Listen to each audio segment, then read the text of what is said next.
Hey guys, Steven here, Fanatic Perspective. Wanted to give a quick take. Obviously, with the news today, across the news cycle, the game last night, Steelers-Browns, Myles Garrett going upside Mason Rudolph's head with Mason's helmet.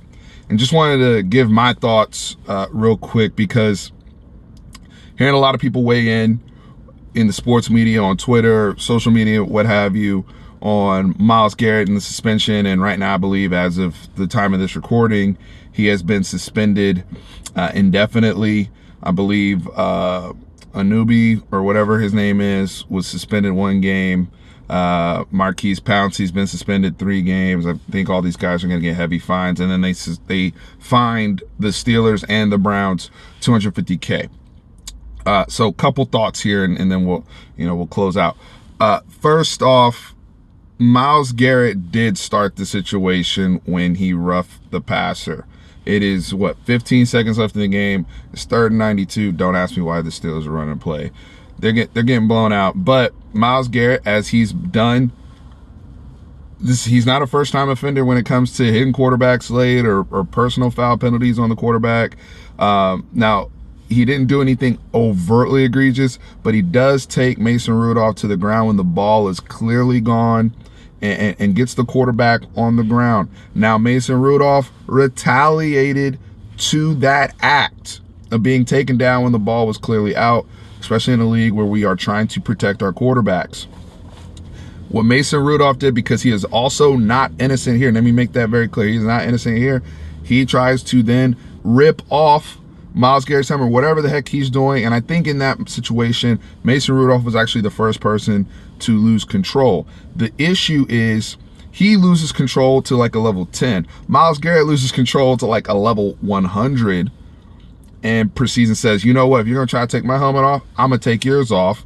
And because of how big and strong he is, and he's one of the best athletes we have in all the NFL, The thing that is unforgivable, though, and the big problem of why we're talking about the perception of assault here, is the act of swinging a helmet. And for those of you who have never played football, or never held a helmet, or don't understand, that is hard plastic.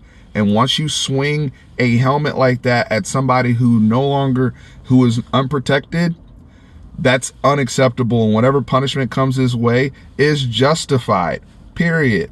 Okay? Look, those helmet, that's almost like swinging a helmet at somebody, especially with the power that he can generate, the size. He did connect. Fortunately, he did not connect with the crown of the helmet. He connected with the underpart, and it didn't suffer a blow or anything like that. But this could have been a very, very tragic situation potentially.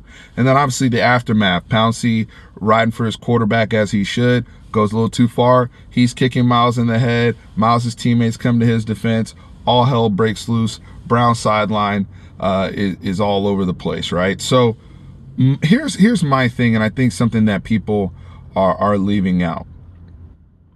Before I even get to that point, Mason Rudolph should be fined for the act of trying to undress his helmet. He did lose control. He should not be suspended. I believe Myles Garrett should be suspended 10 games total. I think the rest of this season, and then at least 4 games in the next season. And I'm not a Steelers fan, I'm not a Browns fan, but I've seen brothers I'm a Cowboys fan. I've seen brothers on my team get suspended over tree, right? So, and they still not back. So if we're suspending them over tree, then Myles Garrett, he's got to serve some hard time for this. And the ramifications of what could have happened, and the perception of the league. It's a terrible, terrible look. The other guys, obviously, the suspensions are warranted. The person who has been left out of this, though, that needs to be also held accountable and suspended, in my opinion, is Freddie Kitchens. Freddie Kitchens should be suspended by the NFL at least 2 games. He should not be allowed to coach that game against the Steelers in a couple weeks. Here is why. He is leading a culture of chaos. He is leading a culture of undiscipline. This last night, albeit the Myles Garrett situation was the worst and an egregious act, that was not the only act. Okay? He had guys headhunting last night. Two Steelers players, I think it was Deontay Johnson and Juju, got knocked out from headshots. Very blatant ones. One of them was from Randall. Okay? You look at The Browns have been one of the most penalized teams all season long. You look at Myles Garrett's penalties earlier in this season. You look at the Whitehead situation. I know they cut him, okay? But you got a guy in the locker room afterwards threatening people on Twitter. You have the Antonio Callaway situation going on. There's something going on in that locker room where they are not being held accountable. And look, Freddie Kitchens is not qualified and he is unfit to be a head coach, in my opinion, in the National Football League. But somehow he got in, all right? And he is not, because you don't see these things happening to this degree on anybody else's football team in the league but the Cleveland Browns. And to me, that's on Freddie Kitchens. He has to be held accountable, because when the Saints situation was going down, I'm not saying he's out here putting bounties on guys like Greg Williams was, but they held Sean Payton accountable, whether he knew about it or not. Why? Because he's the head coach. He was at the top. I believe they also held the GM accountable. Same thing needs to happen here. If the Myles Garrett situation was exclusive of everything else, then that's one thing. But it's just another thing that continues to happen with the Cleveland Browns football team this year. That's unacceptable. So I think Freddie Kitchens should be fined. I personally think he should be suspended. They won't suspend him, and some people may say I'm overreacting to that, but the head coach has to be held accountable, because I guarantee you, if you suspend the coach, they will work on that stuff in practice. They will say, guys, we cannot have this. Because even though he may not be eliciting bounties like them dudes on the Saints, he's tolerating it.